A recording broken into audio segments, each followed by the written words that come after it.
मित्रांनो नमस्कार. कायदेशीर माहिती देणार म्हणजे YouTube चॅनलवर तुमचं स्वागत आहे. आजचा विषय वैयक्तिक कायदे, पर्सनल लॉ.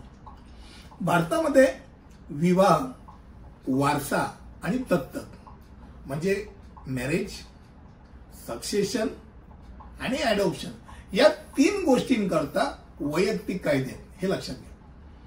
म्हणजे तुमच्या त्या वैयक्तिक कायद्याचा तुमच्या प्रत्यक्ष वैयक्तिक जीवनावर, आर्थिक जीवनावरती 100% परिणाम होऊ शकतो.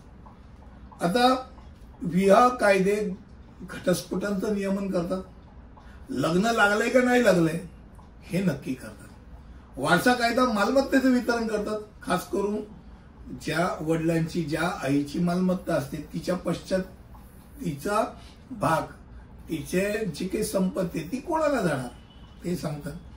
आणि खास करून जिथे आपण अडॉप्शन म्हणतो, दत्तक, त्या दत्तक करता काही नियम आहेत. आता विवाह कायदे जर आपण बघितले तर भारतात विविध संस्कृती आणि समुदायांशी संबंधित विवाह कायदे प्रत्यक्षात आहेत. प्रत्येक समाजाचा स्वतःचा विवाह कायदा असतो.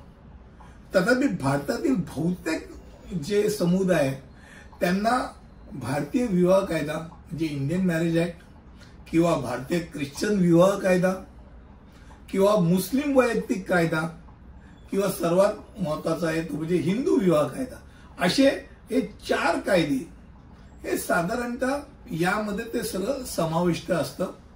विवाह कायदे भारतातील विवाह आणि घटस्फोटाचं कायदेशीररित्या नियमन करतात.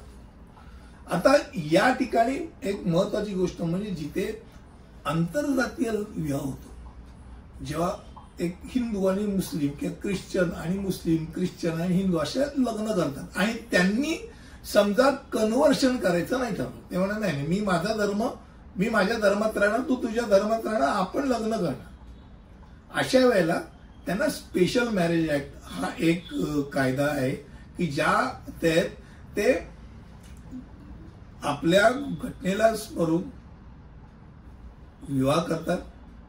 म्हणजे तिथे जसं हिंदू पद्धतीत अग्नीला स्मरून, अग्नीला साक्षी ठेवून लग्न केलं जातं, इथे साक्ष घटनेला ठेवली जाते आणि शपथ घेतली जाते आणि त्यांचा डिवोर्स हा स्पेशल मॅरेज ऍक्ट तहतच होतो. आता दुसरा भाग होता तो म्हणजे वारसा. वारसा कायदा एखाद्या व्यक्तीसाठी खूप महत्वाचा ठरतो. जिथे त्यांनी मृत्यूपत्र दिलं नसेल तर त्याचा धर्म, त्या धर्मानुसार त्याची संपत्तीची विभागणी केली जाते. आणि याकरता खास करून हिंदू उत्तराधिकारी कायदा, हिंदू सक्सेशन ऍक्ट किंवा भारतीय उत्तराधिकार कायदा, त्याला इंडियन सक्सेशन ऍक्ट म्हणतात, आणि मुस्लिम वैयक्तिक कायदा, त्याला मुस्लिम पर्सनल लॉज म्हणतात, असे विविध प्रकारचे कायदे अस्तित्वात आहेत. त्यानुसार त्यांचं सक्सेशन ठरतं. मी म्हटल्याप्रमाणे जर त्यांनी विल केलं नसेल तर त्याला पर्सनल लॉ प्रमाणे त्याचं संपत्तीचं विवरण होतं. आणि दत्तक कायदा हा जरी हिंदू दत्तक आणि देखभाल कायदा आणि पालक आणि वॉर्ड्स कायदा असला तरी दत्तक विधानमध्ये हळूहळू थोडे चेंजेस होत चाललेले, कडक होत चाललेला आहे. खास करून कोर्ट बघतो की जे दाम्पत्य ते दाम्पत्य व्यवस्थित आहे की नाही, त्यात वेगळे काही नियमावली आहेतच.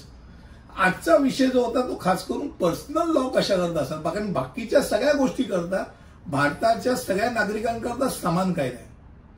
म्हणजे कुठचाही गुन्हा झाला, क्रिमिनल लॉ, फौजदारी कायदा हा सगळ्यांना सारखा आहे. पण ज्यावेळेला पर्सनल कायदे म्हणतो ना, पर्सनल लॉचा विषय येतो, त्यावेळेला या 3 गोष्टींच्या संदर्भात तो येतो. आणि म्हणून आजचा विषय होता वैयक्तिक कायद्यासंदर्भात. मला वाटतं कमी शब्दामध्ये आपल्यासमोर तो मांडला. तुम्हाला तो नक्कीच आवडला असेल. पुढच्या विषयामध्ये असंच काहीतरी नवीन घेऊन येईल. तिथपर्यंत इथेच थांबतो. धन्यवाद.